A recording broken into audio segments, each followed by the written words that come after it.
उधर 24 घंटे तक पूरी दुनिया को हिलाने के बाद रूस इस वक्त शांत पड़ा हुआ है। रूस में सशस्त्र विद्रोह फिलहाल तो थम गया है, लेकिन जानकार मानते हैं कि यह तूफान से पहले की शांति है, क्योंकि रूस में अब व्लादिमीर पुतिन का युग खत्म हो चुका है। क्योंकि इस मौजूदा विद्रोह ने दुनिया के सामने पुतिन को बहुत कमजोर साबित कर दिया है। पुतिन को विद्रोही लड़ाकों की शर्तों पर समझौता करना पड़ा है। इसलिए यह जानना बहुत जरूरी है कि पुतिन की इस कमजोरी का वर्ल्ड ऑर्डर पर क्या प्रभाव पड़ेगा। दूसरी तरफ भारत में मोदी विरोधी पुतिन और विद्रोहियों की इस लड़ाई में भी कूद रहे हैं और इसके लिए मोदी पर ही तनकीद कर रहे हैं। आप जरूर सोचेंगे कि रूस के विद्रोह में मोदी कहां से आ गए। यही तो मोदी विरोधियों की खासियत है, वो मोदी को हर जगह पहुंचा ही देते हैं। रिपोर्ट देखिए।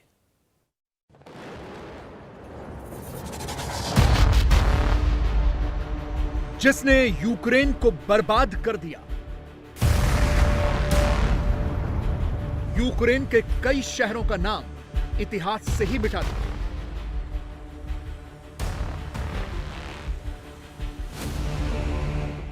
जो चीन के साथ मिलकर दुनिया में एक नया वर्ल्ड ऑर्डर तैयार कर रहा था, अमेरिका की सुपर पावर को सीधी चुनौती दे रहा था।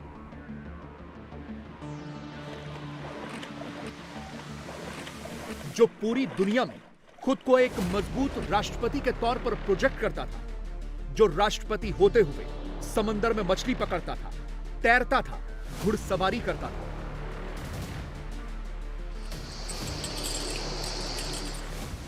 जो खुद को स्ट्रांग दिखाने के लिए हर तरह का प्रोपेगेंडा करता था। जिम के वीडियो, कसरत के वीडियो, एक्सरसाइज, मार्शल आर्ट्स के कंपटीशन देखना जिनका शौक रहा। जो जूडो कराटे में ब्लैक बेल्ट रहा हो और पिछले 20 सालों से दुनिया जिनके ऐसे वीडियोस देखती रही हो। बाघों से खेलने का शौक, फॉर्मूला 1 कार चलाने का शौक,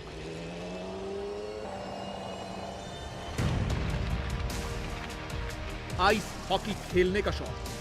दुनिया में कोई ऐसा दूसरा राष्ट्रपति या राष्ट्राध्यक्ष है जो इतना मजबूत रहा। लेकिन लगता है कि अब रूस पर सत्ता के पुतिन के दिन पूरे हो गए। ऐसा लगता है कि पुतिन को चुनौती देने वाला पैदा हो गया है। लगता है पुतिन का तख्ता उलटने वाला आ गया है और उसका नाम है येवगेनी प्रिगोजिन।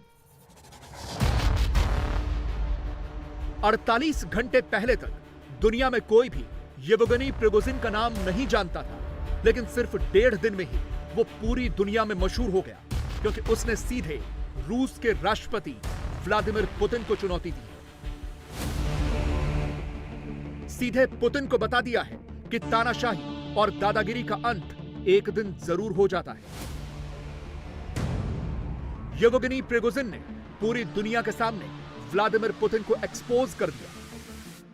पूरी दुनिया के सामने बता दिया कि पुतिन कितने कमजोर हैं, खोखले हैं। पूरी कहानी के 3 प्रमुख किरदार हैं। पहले हैं पुतिन के खिलाफ बगावत करने वाले येवगेनी प्रिगोजिन।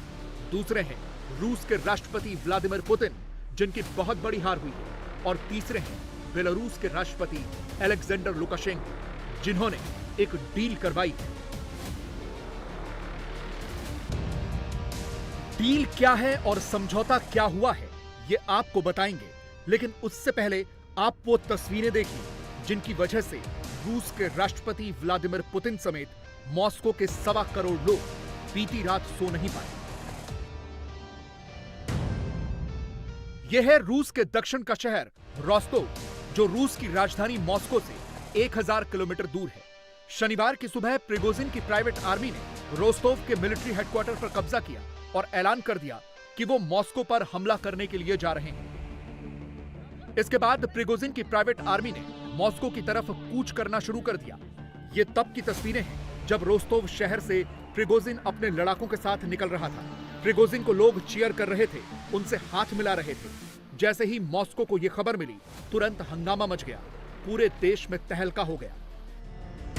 वैगनर आर्मी के कूच को देखते हुए मॉस्को के दक्षिणी इलाकों में रूसी सैनिकों ने चौकियां बना ली। हर जगह नाकेबंदी कर दी गई। मॉस्को का रेड स्क्वायर बंद कर दिया गया। जगह जगह सेना और टैंक तैनात कर दिए गए। 3000 से ज्यादा एलीट चेचन लड़ाकों ने भी मोर्चा संभाल लिया। मॉस्को में सुरक्षा के लिहाज से 1 जुलाई तक सभी सामूहिक कार्यक्रमों पर रोक लगा दी गई। स्कूल कॉलेजेस के कार्यक्रम भी रद्द कर दिए गए। ये रूस के खिलाफ साफ साफ बगावत थी। पुतिन साल 2000 से रूस की सत्ता पर काबिज हैं। उन्होंने रूस पर ऐसा कब्जा किया कि छोड़ा ही नहीं। वो पिछले 23 सालों से रूस के बेताज बादशाह हैं। न किसी से डरे, न कभी पीछे हटे। एक बार यूक्रेन पर हमले की घोषणा की तो तमाम वेस्टर्न ब्लॉक के बावजूद यूक्रेन पर हमला कर ही दिया। 16 महीनों से लड़ाई लगातार चल रही है। अमेरिका ने रूस पर कई तरह के प्रतिबंध लगाए। पूरा यूरोप पुतिन के खिलाफ खड़ा है, लेकिन उन्हें फर्क नहीं पड़ा। लेकिन इस बार पुतिन के खिलाफ जब खुद उनके देश में आवाज उठी तो उनका घबराना जायज था। पुतिन ये नहीं चाहते थे कि कोई प्राइवेट व्यक्ति उन्हें इस तरह से झुका दे। वो नहीं चाहते थे कि रूस में ही गृह युद्ध हो जाए और दुनिया तमाशा देखे। पुतिन कहीं से भी कमजोर नहीं दिखना चाहते थे। वैगनर की बगावत के बाद रूस के राष्ट्रपति पुतिन ने देश की जनता को संबोधित किया। पुतिन ने वैगनर और प्रिगोजिन को गद्दार बताया। पुतिन ने कहा, वैगनर ने हमारी पीठ में छुरा घोंपा है, हमारे साथ विश्वासघात हुआ है। जो कोई भी विद्रोह करेगा उसे दंडित किया जाएगा। भले ही पुतिन ने कैमरे के सामने ये दावे किए हों और खुद को मजबूत दिखाने की कोशिश की हो, लेकिन अंदर ही अंदर वो घबराए हुए थे। इसीलिए उन्होंने बैकडोर से तुरंत प्रिगोजिन से समझौता करवाने की कोशिश की और इसके लिए लगाया गया पुतिन के ही एक और साथी अलेक्जेंडर लुकाशेंको को। बेलारूस के राष्ट्रपति अलेक्जेंडर लुकाशेंको 20 साल से प्रिगोजिन को जानते हैं। विद्रोह शुरू होने के बाद दोनों के बीच लंबी बातचीत हुई। इसके बाद ही प्रिगोजिन ने बयान जारी कर मॉस्को की तरफ जाने का प्लान बदल दिया। कहा, हमारे लड़ाके राजधानी से सिर्फ 200 किलोमीटर दूर थे। हमने इस दौरान खून की एक बूंद भी नहीं बहाई। यानी बगावत के 24 घंटे के अंदर ही वैगनर ने अपने कदम पीछे खींच लिए थे। येवगेनी प्रिगोजिन ने अपने लड़ाकों को यूक्रेन के कैंप्स में लौटने का आदेश दिया। यह पुतिन की हार नहीं तो और क्या है, जिन्हें प्रिगोजिन की हर एक शर्त माननी पड़ी। डील के तहत प्रिगोजिन के खिलाफ चल रहे सभी क्रिमिनल केसेस बंद कर दिए जाएंगे। वैगनर ग्रुप के लड़ाकों पर भी कोई कार्रवाई नहीं होगी। वैगनर के जो लड़ाके विद्रोह में शामिल नहीं हुए, उन्हें रूसी रक्षा मंत्रालय के साथ एक कॉन्ट्रैक्ट करना होगा और 1 जुलाई से सभी लड़ाके डिफेंस मिनिस्ट्री के तहत काम करेंगे। इसके अलावा वैगनर ग्रुप के हेड प्रिगोजिन को भी रूस छोड़कर बेलारूस जाना होगा। इसके बाद रूस के शहरों में नॉर्मलसी आती गई। जैसे ही समझौते का ऐलान हुआ, वैगनर के लड़ाकों को लोग चीयर करते हुए नजर आए। भले ही यह विद्रोह अभी टल गया हो, लेकिन यह खत्म नहीं हुआ है। इसका मौजूदा अंत भी किसी फिल्मी क्लाइमेक्स से कम नहीं है। पुतिन के 2 दशक के कार्यकाल में यह सबसे बड़ी चुनौती थी, जिसने उनकी कमजोरियों को भी सामने लाकर रख दिया है। इस बगावत से पुतिन बहुत ज्यादा कमजोर और असहाय नजर आए। 1.5 साल पहले तक जो यूक्रेन की राजधानी कीव पर कब्जे की सोच रहे थे, वो आज मॉस्को को बचाने की जुगत में लगे हैं। जानकार बताते हैं कि पिछले 2 दशकों में पुतिन को इतना कमजोर कभी नहीं देखा गया। रूस के डिफेंस एक्सपर्ट बता रहे हैं कि विद्रोह से पूरी दुनिया को पता चल गया कि पुतिन कमजोर है। रूस में अब आवाज उठने लगी है कि अब पुतिन के बाद रूस कौन संभालेगा, इसकी तैयारी करो। पुतिन और वैगनर की लड़ाई में मोदी विरोधी भी घुसपैठ करने की कोशिश कर रहे हैं और निशाने पर प्रधानमंत्री मोदी ही हैं। मोदी भले ही इजिप्ट में हो, लेकिन मोदी के विरोधी वहीं से उन पर व्यंग कर रहे हैं और बहाना बना रहे हैं रूस के इस विद्रोह का। कांग्रेस के प्रवक्ता अभिषेक मनु सिंघवी के ट्वीट पर गौर कीजिए। भाषा देखिए। लिख रहे हैं कि वैगनर मॉस्को को तबाह करने वाला था, पुतिन इस्तीफा देने वाले थे, लेकिन तभी इजिप्ट से फोन आया और सब सही हो गया।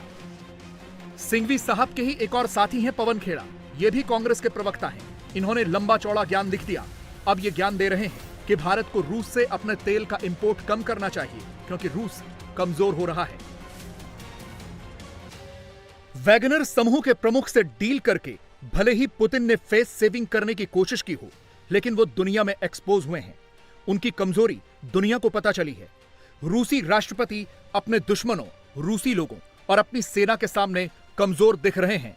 मॉस्को में पुतिन के कई दुश्मन हैं, जो पिछले कई सालों से उनके कमजोर होने का मौका देख रहे हैं। और सबसे ज्यादा डरा रही हैं ये तस्वीरें। पुतिन के खिलाफ विद्रोह करने वाले से रूस के ही लोग हाथ क्यों मिला रहे हैं? ये वही प्रिगोजिन हैं जो रूस की राजधानी पर चढ़ाई करने के लिए निकल पड़े थे, और देखिए लोग कैसे उनका अभिवादन कर रहे हैं। रूस की सड़कों पर प्रिगोजिन के साथ सेल्फी ली जा रही है, हाथ मिलाया जा रहा है, प्रिगोजिन के लड़ाकों को चीयर किया जा रहा है, और ये सब कोई और नहीं बल्कि खुद रूस के ही लोग कर रहे हैं। तो क्या माना जाए कि पुतिन के खिलाफ बगावत को लोगों का समर्थन हासिल है? क्या रूस के लोगों ने प्रिगोजिन का समर्थन कर दिया है? संकेत तो कुछ ऐसे ही मिल रहे हैं। इन तस्वीरों से ऐसा लगता है कि रूस के आम लोग ही प्रिगोजिन को पसंद कर रहे हैं, और अगर ऐसा है तो यह पुतिन के लिए बहुत बुरी खबर है। जानकारों का मानना है कि रूस की यह बगावत पुतिन की सरकार के लिए बड़ा खतरा लेकर आएगी। इसके अलावा इससे यूक्रेन युद्ध में रूस के सैन्य अभियान को भी भारी नुकसान पहुंचाया है। इस बगावत ने रूसी सेनाओं की कमजोरी को भी उजागर कर दिया है। अंदरूनी खतरे से निपटने के लिए पुतिन की अक्षमता भी जाहिर हो गई है। वैगनर ग्रुप एक प्राइवेट मिलिशिया यानी एक निजी फौज है जो पैसों के बदले लड़ती है। रूस में कहा जाता है कि पुतिन को दुनिया में जहां भी डर्टी वर्क यानी गंदे काम करवाने होते हैं तो वो अपनी इसी प्राइवेट फौज को भेजते हैं। इस समय यूक्रेन युद्ध में इस वैगनर समूह के लड़ाके रूस की नियमित सेना के साथ मिलकर यूक्रेन के खिलाफ लड़ रहे हैं। एक अनुमान के मुताबिक रूस में इस वैगनर ग्रुप के पास 50,000 लड़ाके हैं। ग्रुप खुद को प्राइवेट मिलिट्री कंपनी कहता है। यह भी कहा जाता है कि वैगनर ग्रुप के 80% लड़ाके रूस की जेलों में बंद खूंखार अपराधी हैं। इस ग्रुप के लड़ाकों ने यूक्रेनी सेना के हाथों से बखमूत शहर पर कब्जे के लिए लंबी लड़ाई लड़ी। व्हाइट हाउस की एक रिपोर्ट में दावा किया गया है कि अब तक जंग में वैगनर ग्रुप के 30,000 लड़ाकों की जान गई। यूक्रेन के बूचा शहर पर कब्जा करने और वहां कत्लेआम मचाने के पीछे भी रूस की प्राइवेट मिलिट्री वैगनर के ही लड़ाके थे। रूस इस तरह की प्राइवेट आर्मी के सहारे इसलिए है क्योंकि उसे अपनी नियमित सेना में भर्ती के लिए लोग नहीं मिल रहे। इसीलिए 2022 में इस ग्रुप में बड़ी संख्या में भर्तियां हुई और जेलों में बंद अपराधियों को भी भर्ती किया गया। प्राइवेट आर्मी किसी सरकारी सिस्टम का हिस्सा नहीं होती है। दूसरी निजी कंपनियों की तरह ही इनका मकसद सुरक्षा देकर या जंग लड़कर लाभ कमाना होता है। 2014 से पहले ये एक गुप्त संगठन था जो ज्यादातर यूक्रेन, अफ्रीका और मध्य पूर्व में सक्रिय था। वैगनर ग्रुप ने 2014 में अपने पहले अभियान में क्रीमिया पर कब्जा करने में रूस की मदद की थी। फिलहाल इस ग्रुप के प्रमुख येवगेनी प्रिगोजिन एक अमीर बिजनेसमैन है और उन्हें पुतिन शेफ के नाम से जाना जाता था क्योंकि कभी वो क्रेमलिन के लिए केटरिंग का काम देखते थे। येवगेनी प्रिगोजिन का जन्म 1 जून 1961 को सेंट पीटर्सबर्ग में हुआ। येवगेनी को 1981 में मारपीट, डकैती और धोखाधड़ी में दोषी ठहराया गया था और 13 साल की सजा सुनाई गई। हालांकि सोवियत यूनियन के पतन के 9 साल बाद येवगेनी को रिहा कर दिया गया। येवगेनी ने जेल से बाहर आने के बाद हॉट डॉग का स्टॉल लगाना शुरू किया। इसके बाद अमीर लोगों के लिए एक रेस्टोरेंट खोला। जल्द ही उनका रेस्टोरेंट सेंट पीटर्सबर्ग का सबसे फैशनेबल डाइनिंग स्पॉट बन गया। पॉपुलैरिटी का अंदाजा इस बात से लगा सकते हैं कि पुतिन खुद वर्ल्ड लीडर्स के साथ इस रेस्टोरेंट में गए थे। पुतिन ने इसी रेस्टोरेंट में 2001 में फ्रांस के राष्ट्रपति जैक शिराक और उनकी पत्नी और 2002 में अमेरिका के राष्ट्रपति जॉर्ज डब्ल्यू बुश की मेजबानी की थी। 2003 में पुतिन ने अपना बर्थडे भी इसी रेस्टोरेंट में मनाया था। पुतिन से संबंधों की वजह से प्रिगोजिन को खूब सरकारी कॉन्ट्रैक्ट मिलने लगे और उन्हें पुतिन का रसोइया यानी शेफ कहा जाने लगा। इसके बाद Prigozhin private militia Wagner group से जुड़े और अब पुतिन के खिलाफ ही बगावत कर बैठे। इंडिया टीवी हर वक्त हर जगह डाउनलोड करने के लिए सर्च करें India TV news Google play store या ऐप स्टोर पर।